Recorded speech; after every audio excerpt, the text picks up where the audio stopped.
담임 목사님께서 변화의 시작이라는 제목으로 말씀 증거해 주시겠습니다. 시간 우리 믿음의 고백을 하나님께 드림으로 말씀 앞에 나아가도록 하겠습니다. 하나님 나를 사랑하신다. 하나님은 내 인생의 흑업임이라는 계획 가지고 계신다. 하나님은 오늘도 나와 동행하셔서 그 계획 이루어 주신다. 아멘. 그렇게 될 줄로 믿습니다. 아멘. 사람이 가장 원하지만 또 가장 힘든 것이 있다면 아마도 변화가 아닐까 싶습니다. 누구나 한 번밖에 없는 인생을 구질구질하게 사는 것이 아니라 제대로 살고 싶고 나쁜 사람으로 사는 것이 아니라 좋은 사람으로 살고 싶어하는 열망을 누구나 가지고 있습니다. 그래서 변화를 시도하지만 좀처럼 우리가 생각하는 것처럼 변화가 쉽지가 않아 대부분은 중도에 포기하는 것이 다반사입니다. 마트마 간디라고 하는 분이 이런 이야기를 하셨다고 합니다. 세상의 변화를 보고 싶다면 나부터 변화해야 한다. 이 말을 곱씹어보면 사람이 변한다는 게 얼마나 어려운가를 금방 알게 됩니다. 누구나 세상이 변하기를 원합니다. 그런데 왜 세상은 변하지 않는가? 변화하기를 원하는 세상보다 더 어려운 것이 그걸 요구하는 사람이 변하는 것이기 때문입니다. 그러니까 내가 변하지 않으니까 세상이 변하지 않는다는 것이 마트마 간디가 우리에게 주는 교훈이지 싶습니다. 우리는 종종 우리 주변 사람들로부터 사람은 잘 변하지 않는다라는 말을 듣습니다. 이런 이야기를 하시는 분들이 어린 사람이라면 우리는 인생을 얼마 안 살아봐서 저렇게 쉽게 말할 수 있을지 모르겠지만 사람이 변하지 않는다라고 말하는 분들은 대부분 우리 부모님 세대들입니다. 인생을 살 만큼 살아보니까 느끼는 것은 사람은 태생이 바뀌지 않는다. 그런 이야기들 우리 부모님 세대가 하는 걸 놓고 보면 확실히 사람이 변한다는 것이 가능한가에 대한 의문을 던지는 것이 사실입니다. 양말을 뒤집어 벗는 남편의 습관 때문에 30년을 싸워도 오늘도 똑같이 양말을 뒤집어서 벗는 남편을 볼 때 아내가 느끼는 감정, 분명히 과거에 잘못됐다고 사과를 빌었는데 싸울 때마다 그걸 들추어내서 또 오늘도 뭐라고 하는 아내의 그 변하지 않는 태도를 볼 때 느끼는 남편의 절망감, 이 모든 건 다 과연 사람이 변할 수 있는가에 대해서 의구심을 가지게 합니다. 우리가 구약성경을 읽으면서 깨닫게 되는 것도 사람은 확실히 변하지 않는다는 사실인 것 같습니다. 특별히 사사기 기록은 사람이 얼마나 변화를 싫어하는가를 보여준 대표적인 기록인 것 같습니다. 이스라엘이 가나안을 정복하고 대략 한 70에서 100년 정도 지난 다음의 역사가 사사시대 역사입니다. 대략 한 400년 정도의 역사가 시작이 되는데요. 그 땅에서 이스라엘은 하나님께서 은혜로 주신 땅임에도 불구하고 그곳에서 그들은 우상숭배를 합니다. 우상숭배를 하면 하나님은 이방 나라를 데리고 와서 그들을 심판을 하십니다. 심판을 하면 그들은 괴로워서 회개를 합니다. 회개를 하면 하나님께서 그들에게 사사를 보내셔서 구원을 주시고 구원을 주시면 평안해집니다. 평안하면 또 우상숭배를 합니다. 이 사이클을 무려 7번을 반복을 하는데 400년 동안 계속 반복을 합니다. 그러니까 사사기가 우리에게 보여주는 인생의 본질은 무엇인가? 전진이 아니라 순환입니다. 반복입니다. 좋은 것을 반복하는 것이 아니라 나쁜 것을 계속 반복을 합니다. 아마도 이런 구약의 역사를 너무나도 잘 알고 있었던 솔로몬은 그래서 인생의 비애에 대해서 이렇게 이야기하지 싶습니다. 전도서 1장 9절로 10절입니다. 이미 있던 것이 후에 다시 있겠고 이미 한 일을 후에 다시 할지니 해 아래는 새 것이 없나니 무엇을 가리켜 이르기를 보라 이것이 새 것이라 할 것이 있으랴 우리가 있기 오래전 세대들에도 이미 있었느니라. 솔로몬은 인생이 얼마나 허무한가를 얘기하면서 우리 중에 과연 새롭다고 할 만한 것이 무엇이냐는 것입니다. 우리 부모 세대보다 내가 더 낫다라고, 아니 우리 부모 세대에게는 아예 없던 것이 내 성품에 있다라고 말할 수 있는 것이 얼마나 있냐는 겁니다. 솔로몬이 이렇게 말합니다. 아무것도 없다고.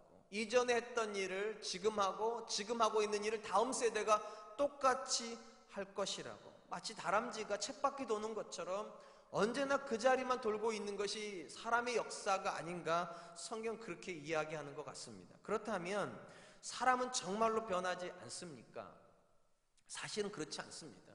우리 주변에 흔하지는 않지만 우리 남편이 변했습니다라고 말하는 성도들이 계세요. 참 감사하게도 우리 청량년 모임에 가보면 그런 분들이 정말로 많습니다. 남편이 우리 사랑과 늦게 와가지고 변했다고.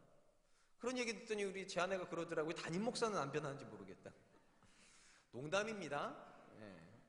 분명히 우리 남편이 변했다는 분도 계시고 우리 아내가 또는 심지어 우리 시어머니가 변했다라고 하는 며느리들도 나오는 걸 보면 분명히 그 어려운 걸 해내는 사람들이 있습니다. 그리고 우리는 그런 걸 볼 때마다 사람은 변할 수 있구나 그렇게 느끼기도 합니다. 그런데 안타깝게도 그런 변화를 경험하는 사람은 극소수에 해당합니다. 대부분의 사람은 사람이 변하지 않는다라고 하는 고정관념처럼 가지고 있는 관념에 사로잡혀 삽니다. 그렇다면 사람이 변할 수 있는데 왜 변할 수 없을까요? 참 말이 어렵죠? 변할 수 있는데 왜 변할 수 없을까요? 성경적 관점에서 보면 크게 세 가지 이유 때문에 사람은 변하지 않습니다. 첫 번째, 자신이 변화가 필요하다는 사실을 모르기 때문입니다. 우리가 성경을 읽어보면 예수님 곁에는 늘 제자들이 있었고요.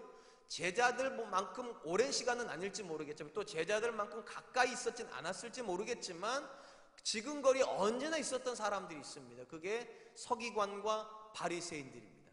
그들은 예수님이 하시는 모든 말씀을 들었고 예수님이 행하시는 모든 이적을 보았습니다. 그런데 언제나 그들은 변화하지 않았습니다. 오히려 그들은 다른 사람들을 향하여서 저주하죠. 왜 그랬을까요?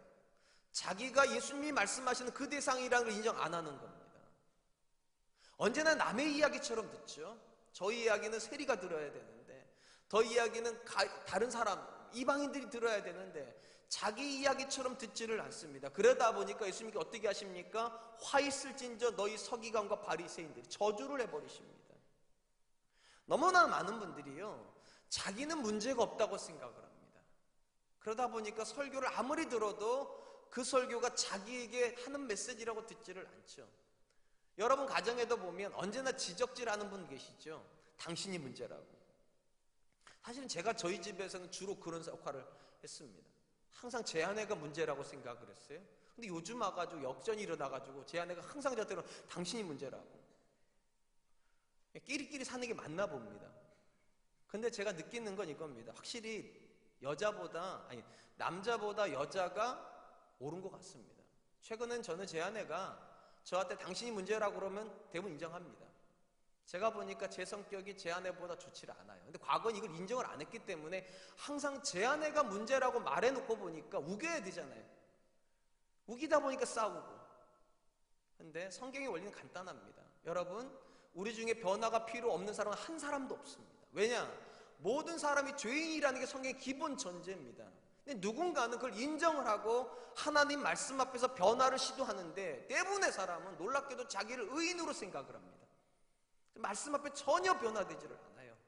서기관과 바리새인들이 대표적인 인물들이었습니다. 이 자리에 계신 분들은 그런 분들 되지 않으셨으면 좋겠어요. 하나님께서 변화해야 된다고 말씀하시면 맞아, 내가 변해야 되지. 여러분의 배우자가 당신이 문제야라고 말하면 그렇게 말하는 당신이 문제야라고 말하지 마시고 내 안에 변화된 요소가 있나 보다 인정을 하시면 저는 모든 관계는 쉬워지고 신앙생활도 훨씬 부드러워진다 그렇게 믿습니다. 두 번째로 변화가 쉽지 않은 이유 중에 하나는 변화는 절대적으로 은혜가 필요하기 때문입니다. 왜 많은 사람들이 변화를 시도하다가 실패하는가? 오해가 있기 때문입니다. 내 인생을 내가 가장 잘 알고 내가 내 인생을 고칠 수 있다라고 생각을 합니다. 그런데 아이러니한 것은 사람이 가장 모르는 지식이 나에 대한 지식인 거 아십니까? 나를 내가 모릅니다. 내가 얼마나 형편없는 사람이고 내가 얼마나 고집센 사람이고 내가 얼마나 사랑처를 주는 사람인지 내가 나를 모릅니다. 그러니 못 고치죠. 오직 고칠 수 있는 분은 하나님밖에 없습니다.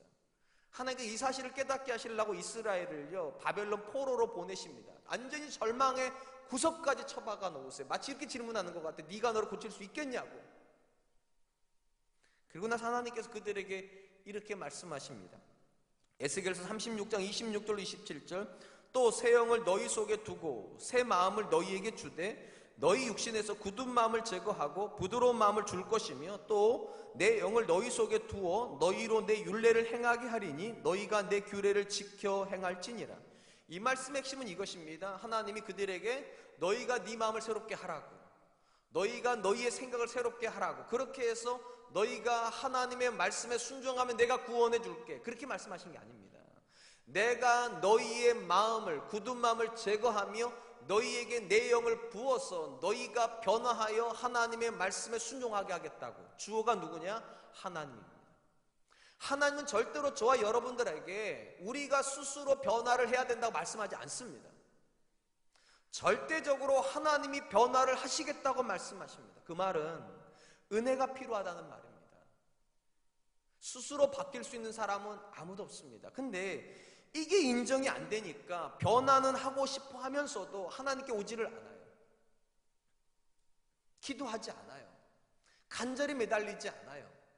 그러니까 변화하고자 하는 욕구는 있지만 변할 수 없는 겁니다. 사랑하는 성도 여러분, 명심하십시오. 스스로 변할 수 있는 사람은 없습니다. 사도 바울이 말하잖아요. 나의 나 된 것은 하나님의 은혜로 된 것이라. 오직 그 은혜가 우리를 강권해야지만 사람은 바뀔 수 있습니다. 세 번째로, 사람이 변하지 않는 가장 중요한 원인 중에 하나가 희생을 감내하려고 하지 않기 때문입니다. 분명히 변화는 하나님이 하시는 겁니다. 그런데 하나님이 내 안에서 일하시기 때문에 나는 아무 일도 안 해도 되는가? 사실은 그렇지가 않습니다. 나도 일해야 됩니다. 내 변화를 위해서 나도 희생을 치러야 합니다. 우리가 잘 아는 것처럼 우리가 예수님 믿으면 우린 거듭났다라고 말을 합니다. 그러면 거듭나면 내 안에는 예수님만 계시는가? 사실은 그렇지 않습니다. 우리 안에 옛사람이 있습니다. 이게 사도 바울의 생각이에요.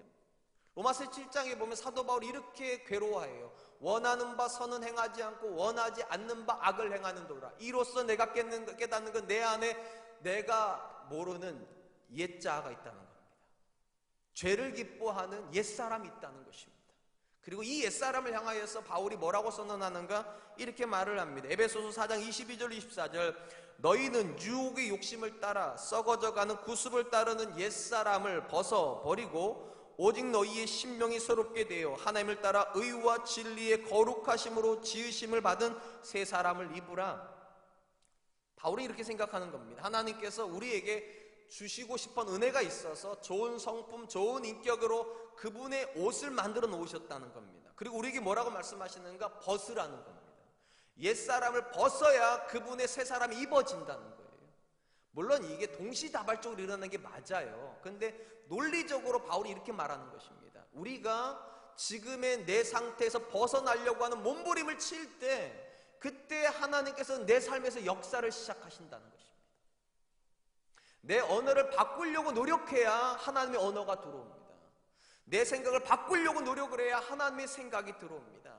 내 마음을 버리려고 해야지만 주의 마음이 우리 마음으로 들어오는 겁니다.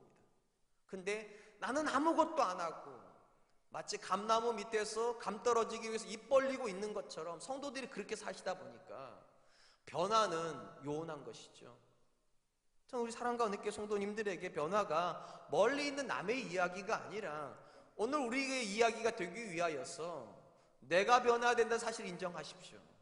그리고 내가 절대로 나를 바꿀 수 없기 때문에 하나님의 은혜가 필요하다는 것도 인정하십시오. 세 번째, 오늘 내가 변화를 시작해야 하나님의 은혜가 시작이 된다는 사실도 인정하셨으면 좋겠습니다.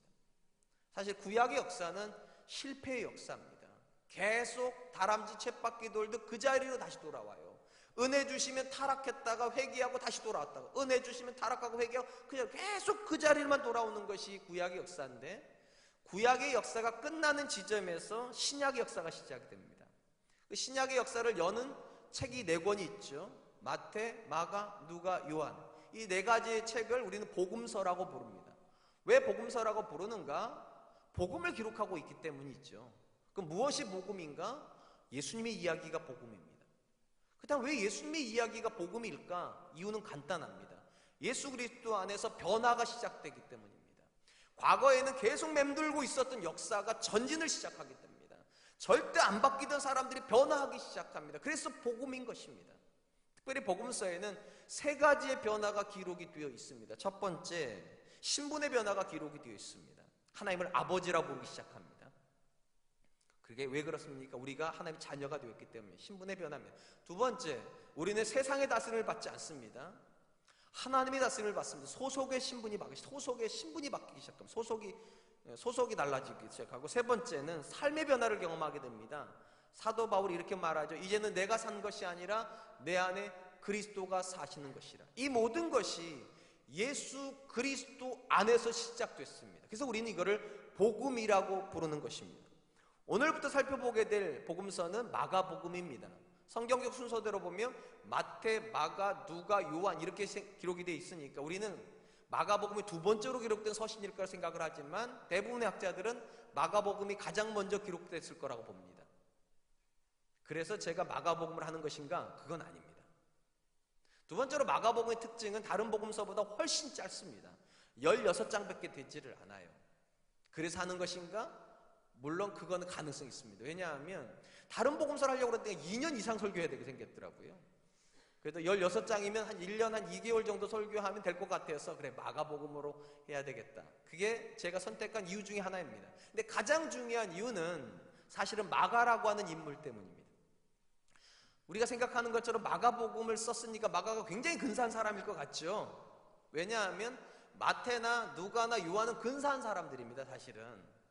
근데 마가는 그렇게 근사하지 않습니다. 근사하지 않은 사람이 쓰신 복음서니까 더 저한테는 의미가 있어요. 왜냐? 아무리 봐도 제가 별로 근사하지 않거든요. 이런 사람이 복음서를 쓸 수 있는 사람이 된다. 이게 진짜 복음 아니겠습니까? 마가는 어떤 사람인가? 예수님의 제자는 아닙니다. 그는 또한 성품이 좋은 사람도 아닙니다. 오늘은 마가복음 첫 시간이기 때문에 마가라고 하는 인물을 성경에 좀 찾아보면서 이 사람이 쓰신 복음서가 어떤 성격이 있겠구나 하는 걸 한번 좀 살펴보려고 합니다. 일단 성경에 보면 이 마가라고 하는 사람을 이런 식으로 소개합니다. 마가라고 하는 요한, 마가라고 하는 요한 이런 식으로 소개하는데 왜 이렇게 소개하는가? 이런 표현으로 우리는 성경에서 또 만나게 됩니다. 사울이라고 불리는 바울 기억나시죠? 그러면 왜 이런 식으로 표현을 할까? 일단 바울에 대한 이야기를 해볼게요. 많은 분들이 사울이 변해서 바울이 됐다고 생각을 합니다. 아닙니다. 또 심지어 이렇게까지 얘기를 해요. 사울은 큰 자라는 뜻이고 바울은 작은 자라는 뜻이다. 겸손함을 나타내기 위해서 사울이라는 이름을 버리고 바울이라는 이름을 썼다. 그것도 아닙니다. 왜 사울이랑 바울이라는 이름을 썼는가? 사울은 히브리식 이름입니다. 신약 구약 성경에 사울랑 나오죠. 예, 그 히브리식 이름이고 바울은 헬라식 이름입니다. 사도 바울이 사울이라는 이름을 가지고 헬라 지역을 가가지고 선교 전도하기 어려우니까 발음이 어려우니까 그들이 이해하는 바울이라는 이름을 쓰기 시작한 겁니다. 이것도 마찬가지입니다. 마가는 헬라식 이름입니다.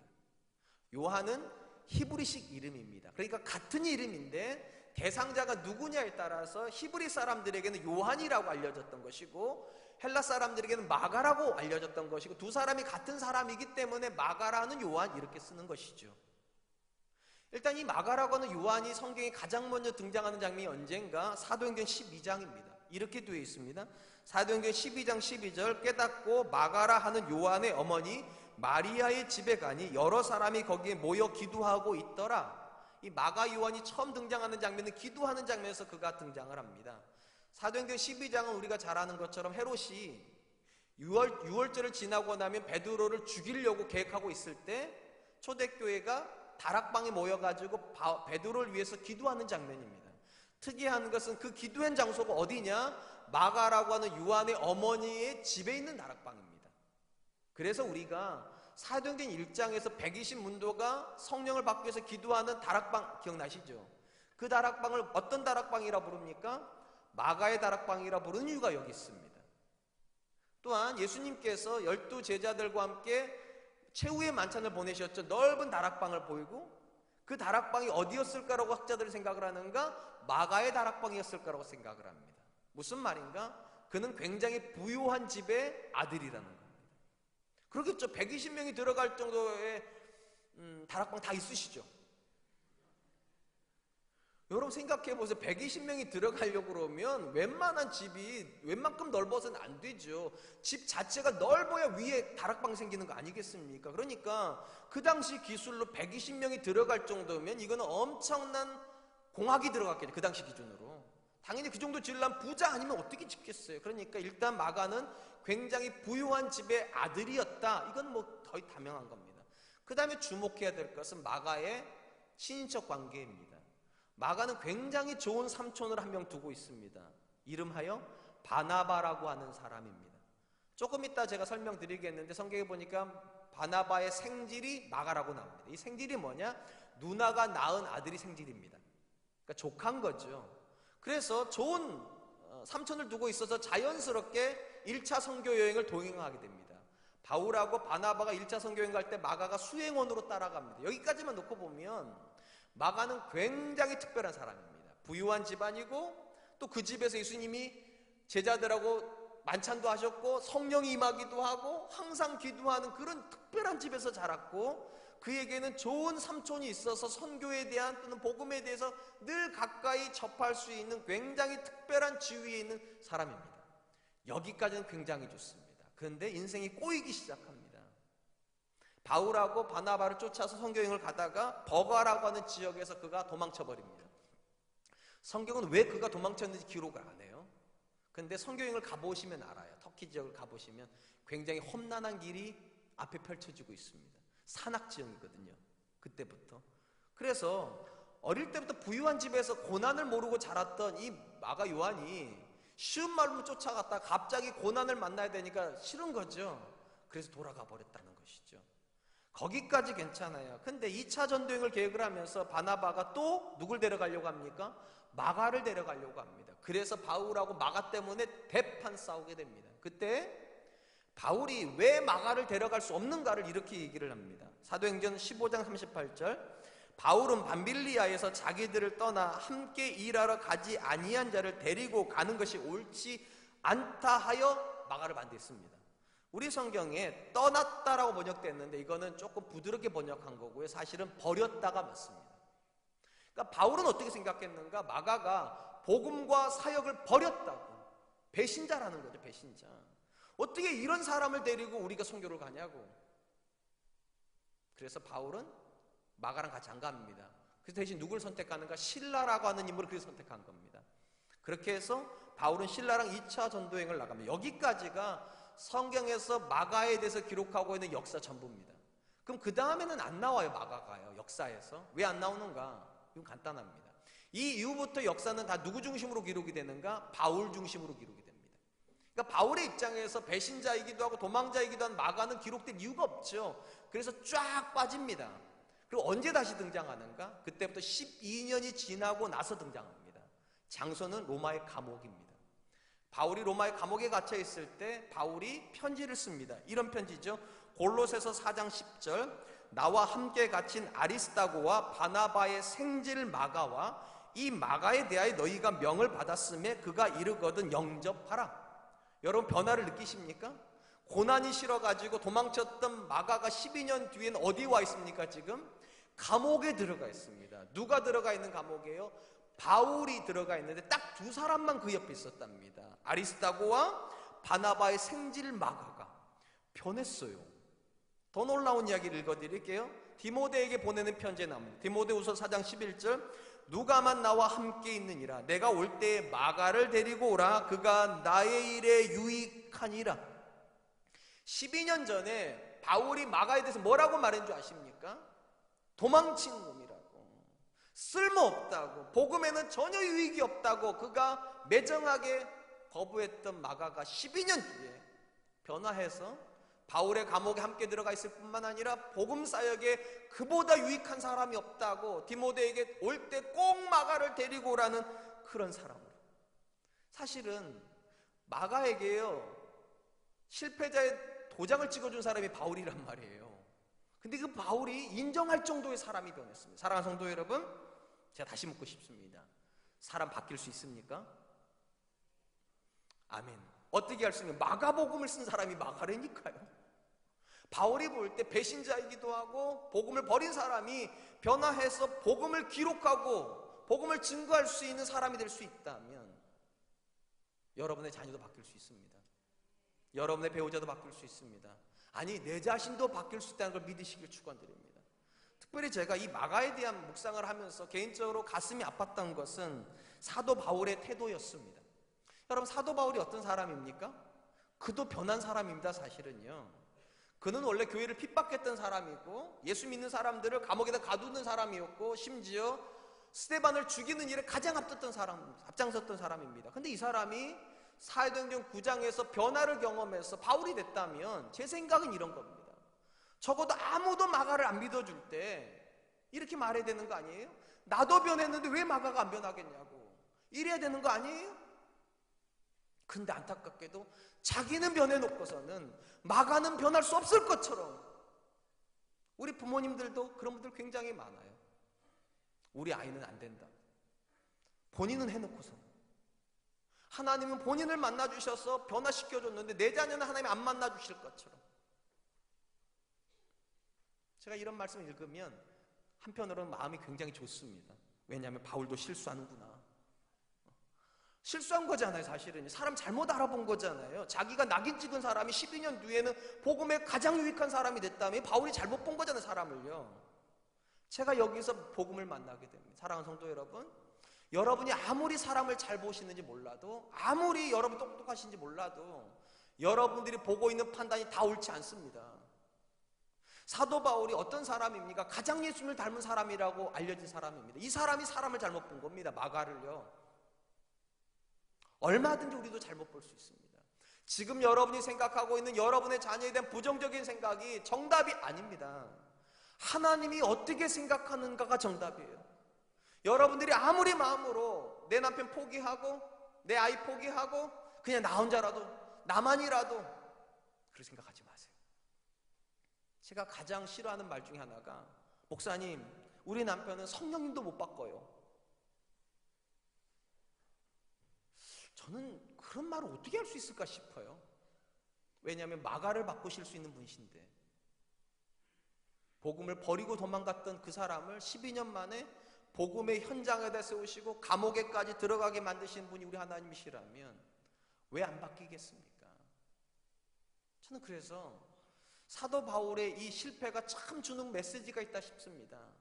여러분들도 완벽하지 않습니다. 여러분의 자녀를 바라보는 시각이 완벽할 거라고 생각하지 마십시오. 여러분이 다른 누군가를 정죄하는 그 정죄가 완벽할 거라고 생각하지 마십시오. 내가 완벽할 거라는 생각도 버리십시오. 하물며 사도 바울도 사람을 잘못 봤다면 왜 우리가 잘못 못 보겠습니까?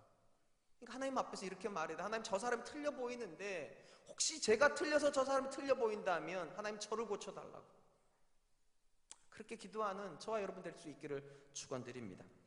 이렇게 한때 사도 바울로부터 복음과 사명을 버린 실패자로 낙인 찍혔던 마가가 돌아와서 쓴 복음서가 마가복음입니다. 그럼 도대체 마가를 변화시킨 건 뭘까요? 뭐가 그렇게 변화시켰을까? 정확한 건 모르겠지만 한 가지 분명한 것은 마가복음 안에 마가가 하고 싶은 메시지가 그런 메시지였을 겁니다. 나를 변화시킨 복음, 당신들도 변화시킬 수 있다. 이 메시지를 주고 싶어가지고 마가복음이라고 아마 그가 기록했을 거란 말이죠. 오늘 그 첫 시간에 첫 마디 안에도 저는 이 메시지가 들어가 있다고 생각합니다. 이렇게 되어 있어요. 하나님의 아들 예수 그리스도의 복음의 시작이라. 마가복음 1장 1절이죠. 근데 이 번역이 굉장히 잘된 번역인데 아쉬운 게 있습니다. 헬라어 어순하고요, 우리나라 어순은 반대입니다. 그래서 어떤 일이 벌어졌는가, 헬라어의 가장 앞에 있는 단어가 우리 성경 가장 뒤에 있습니다. 우리 성경 끝에 보면 시작이라 되어 있는 단어 있지 않습니까? 이 단어가 원래 헬라어에서는 가장 앞에 있습니다. 그러니까 제가 번역을 하지 않고요, 그냥 헬라어 순서 그대로 읽어드리면 이렇게 됩니다. 시작이라 복음의 예수 그리스도 아들 하나님의, 이게 헬라어 순서입니다. 그러니까 마가가 그의 복음서를 쓰면서 가장 먼저 썼던 단어는 뭐냐? 시작이라는 단어입니다. 시작. 이 단어를 딱 듣는 순간에 떠오르는 단어가 있어야 돼요. 창세기 1장 1절 태초에. 그러니까 창세기 1장 1절은 인류 역사의 시작을 말하는 거라면 마가복음 1장 1절, 복음서 중에 가장 먼저 기록된 마가복음 1장 1절은 뭐에 대한 시작인가? 복음의 시작을 말하고 싶어서.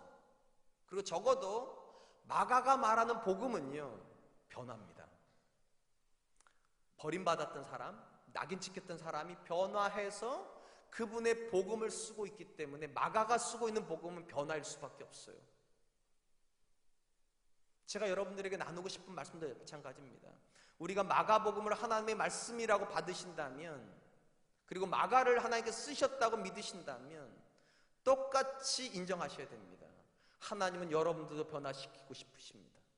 그리고 똑같이 여러분들도 누군가에게 복음을 전하는 사람으로 쓰고 싶으신 것입니다. 그리고 그 출발점에 누가 계시는가? 예수님이 계시다는 겁니다. 예수 그리스도의 복음이 마가를 변화시킨 것입니다. 그럼 도대체 예수님의 복음은 어떻게 마가를 변화시킨 것인가?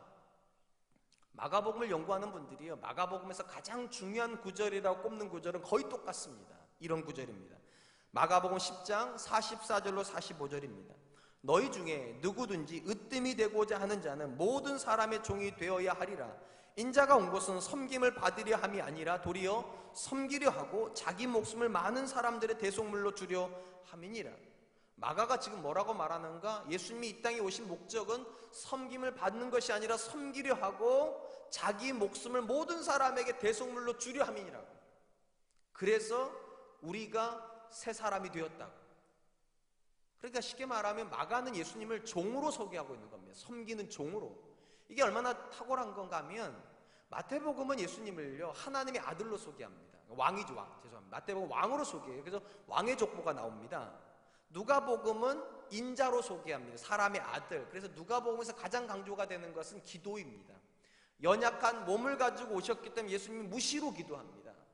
요한복음에서 가장 강조가 되는 것은 하나님의 아들이라고 하는 신적인 신분입니다. 마가복음이 강조하는 건 무엇인가? 다 빼고 가장 낮아짐입니다. 예수님은 가장 낮은 분으로 이 땅에 오셔서 가장 많은 일을 하셨다는 겁니다. 뭐 하려고요? 역사 가운데 하나님의 뜻을 이루고 그 역사 속에서 새로운 역사를 시작하시려고요. 여러분, 이 마가가요, 이 복음서를 기록한 대상이 있다라고 일반적으로 알려져 있습니다. 누구를 대상으로 기록을 했는가? 로마 사람들을 기록으로 그러니까 로마 사람들을 위해서 복음서를 썼다라고도 일반적으로 알려져 있습니다. 그럼 그 당시 로마는 어떤 나라였는가? 자료에 의하면 60% 정도가 노예로 구성되어 있는 나라.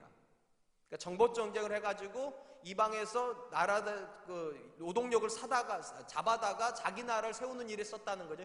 60%가 종이었습니다. 당연히 마가가 복음을 증거한다면 누구에게 증거해야 되겠습니까? 그 종들에게 증거해야 된단 말이에요. 그래서 예수님과 그들의 공통점을 찾은 것이 무엇인가? 예수님도 일하셨던 분이라는 겁니다. 섬김을 받는 분이 아니라 절대적으로 섬기는 분으로 이 땅에 오셨다고. 그래서 마가복음은 독특합니다. 전체 기록의 40%가 예수님의 고난에 집중되어 있습니다. 왜 그런가? 총들이 고난당하니까요. 또한 마가복음에만 유난히 많이 쓰여진 단어가 하나가 있습니다. 유두스라고 하는 헬라어인데 이게 즉 또는 곧 이런 뜻입니다. 즉시로 곧. 이게 무슨 말인가 하면 예수님은 뭔가의 명령이 주어지면 바로 움직이신다는 거예요. 하나님께 뭐라고 하시면 바로 순종하신다는 거예요. 왜 그런가? 종들이 그러거든요. 주인이 말하면 바로 해요. 지금 마가가 저와 여러분들에게 소개하려고 하는, 또 인류 역사에게 소개하려고 하는 예수님은 어떤 분이신가? 우리를 섬기러 이 땅에 오셨다는 겁니다. 이게 얼마나 감격스러운가 하면 사실은 그분은 우리에게 섬김을 받아야 될 분이신데 그분이 우리를 섬기신다는 거예요. 목적이 무엇인가? 뭐 하려고요? 변화시키려고요. 하나님의 자녀로 변화시켜서 그들을 통해서 누군가의 변화를 또한 끌어오시게 하기 위해서요. 사랑하는 성도 여러분, 오늘 본문에서 마가가 말하는 복음은 그의 삶으로 체득이 된 복음입니다. 어떤 복음이요? 그를 변화시킨 복음이. 어떻게 변화됐다고요? 예수님이 그의 인생 가운데 일하여 주심으로요. 그러면 궁금한 건 이겁니다. 예수님은 그의 인생에 어떻게 일해 주셨는가? 사람을 통해서 일하셨습니다. 마가 인생에는 두 사람이 있습니다. 마가를 변화시키는 하나님의 사람들이요. 먼저 예수님을 만났던 사람이, 첫 번째 사람은 제가 앞에 소개시켰던 바나바입니다. 바나바가 없었으면 마가는 없습니다. 하나님께서 누군가 인생에서 일하시는 걸 어떻게 알 수 있는가? 그 사람 옆에 어떤 사람을 두셨는가를 보면 압니다.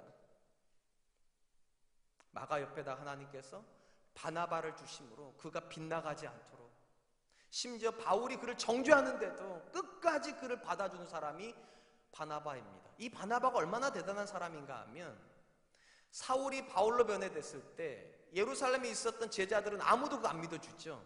딱 한 사람이 믿어줍니다. 그게 바나바입니다. 그러니까 확실히 바나바는 탁월한 사람인 것 같아요.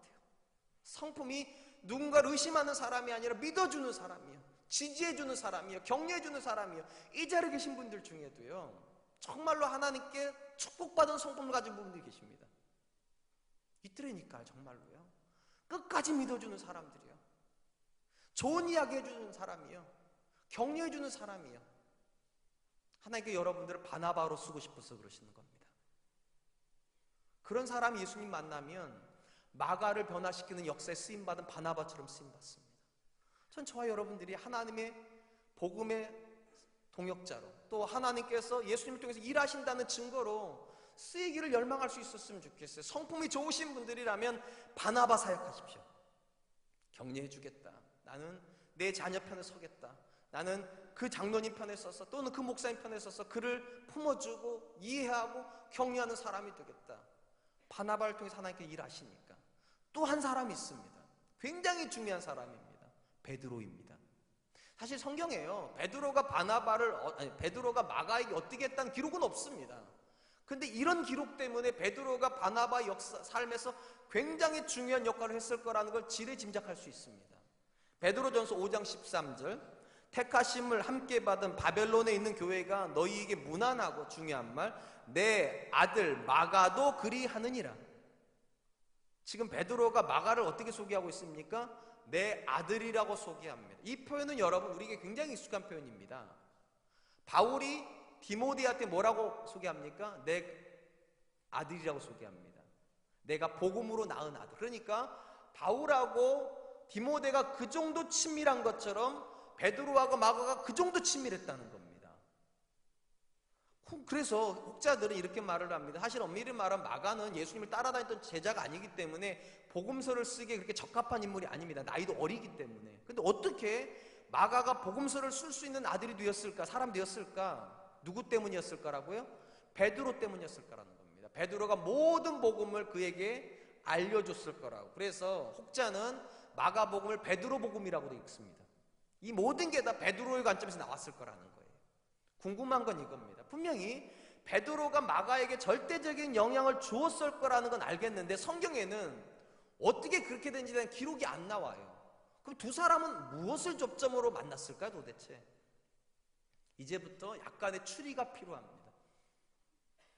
잘 생각해 보셨어요? 베드로하고 마가는 어떤 공통점이 있을까요? 이렇게 물었더니 사람들이 이래요. 남자? 그렇죠? 유대인? 그렇죠? 예수님 주변 인물? 그렇죠? 근데 그게 두 사람만의 절대적인 공통점은 아닙니다. 이 두 사람을 절대로 분리시키지 못한 공통점이 하나가 있습니다. 두 사람은 다 낙오자였습니다. 베드로 예수님을 3번 부인했습니다. 모든 사람이 보는 앞에서 예수님 말씀하셔서 네가 나를 3번 부인할 거라 꼬리표가 달라붙었습니다. 실패자입니다. 마가도 바울이 선언해버렸습니다. 저런 사람은 복음과 함께 못 간다고. 복음을 버리고 도망갔다고. 사역자를 버리고 도망갔다고. 사역지를 버리고 도망갔다고. 실패 낙오자의 꼬리표가 두 사람 다 있습니다. 아마 저는 이 꼬리표 때문에 베드로가 마가를 이해하는 게 훨씬 쉬웠을 거라고 생각을 합니다. 사랑하는 성도 여러분, 만약에 하나님께서 바나바와 같은 사람만 쓰신다면 그건 복음일 수 없다 생각해요. 왜냐하면 저 같은 사람은 그러면 하나님 안 쓰시겠다는 거거든요. 저는 성격이 그렇게 썩 좋지를 않습니다. 보시긴 좋아 보이죠. 웃지도 않는 거 보니까 진짜 안 좋아 보이나 봅니다. 근데 어쨌든 전 인정합니다. 올해 2017년 시작하면서 제 아내랑 송구영신 예배 드리고 제가 설교를 했는데 가는데 제 아내가 저한테 대뜸 이래요. 여보, 올해는 한 번도 싸우지 말자 그래요. 왜냐면 올해가 저희가 이제 20년을 지나서 21년째가 되는 해거든요. 그러니까 좀 새롭게 살아보자고. 그래서 한 번도 싸우지 말자고. 참 다행인 건 50일이 지난 지금까지 한 번도 안 싸웠습니다. 근데 지금도 너무 걱정인 게 아직도 310일이나 남았습니다. 제가 아는 저는 310일 동안 안 싸울 확률이 별로 없습니다.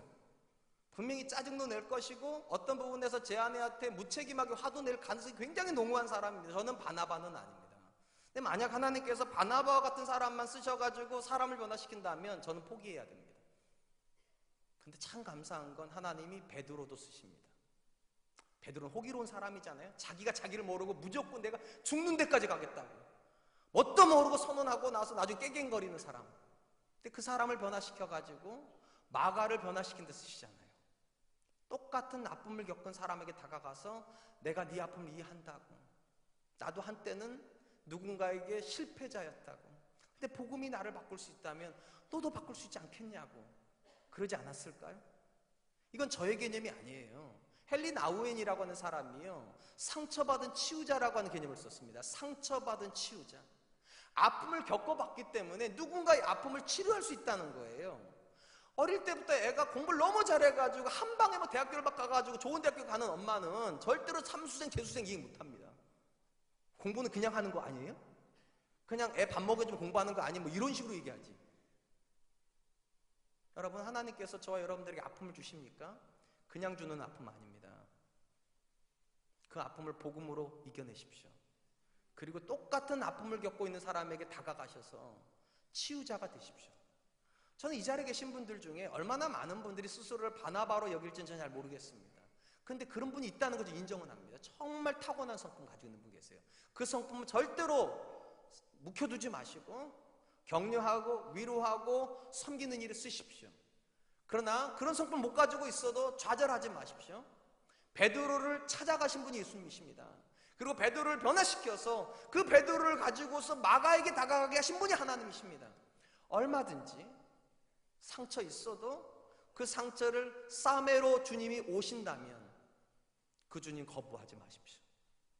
자녀에 대한 상처가 있습니까? 주님께 내놓으십시오. 주님, 제가 이 아들 때문에 미치겠습니다. 제가 이 딸 때문에 정말 견딜 수가 없습니다. 그런데 이 아들과 이 딸 때문에 주님 경험하고 싶습니다. 그리고 이겨내십시오. 그리고 똑같은 아픔을 겪고 있는 사람에게 찾아가셔서 집사님, 내가 집사님 마음 알아.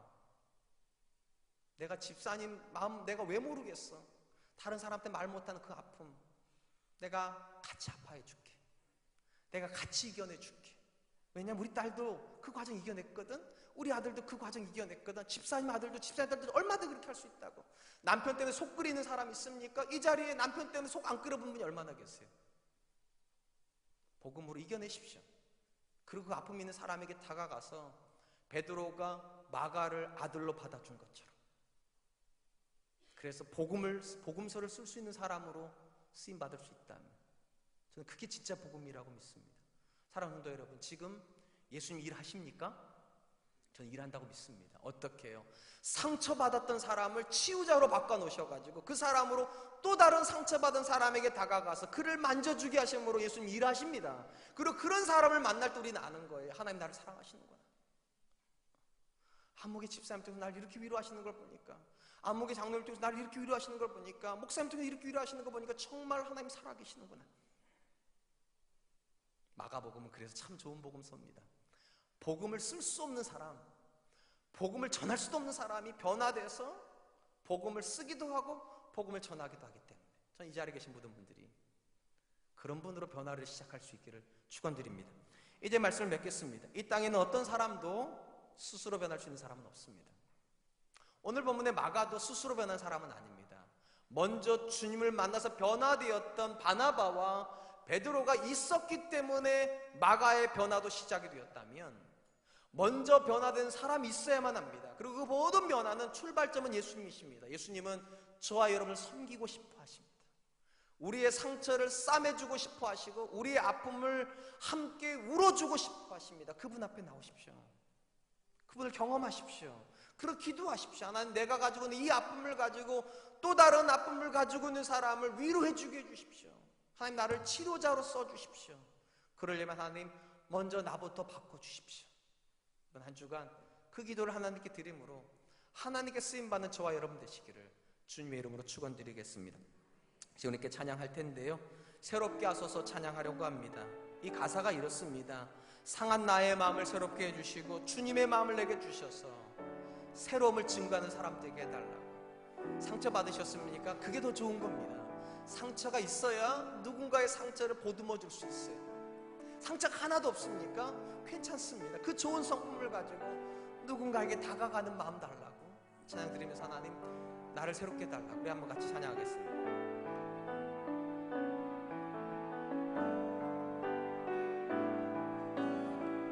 새롭게 하소서,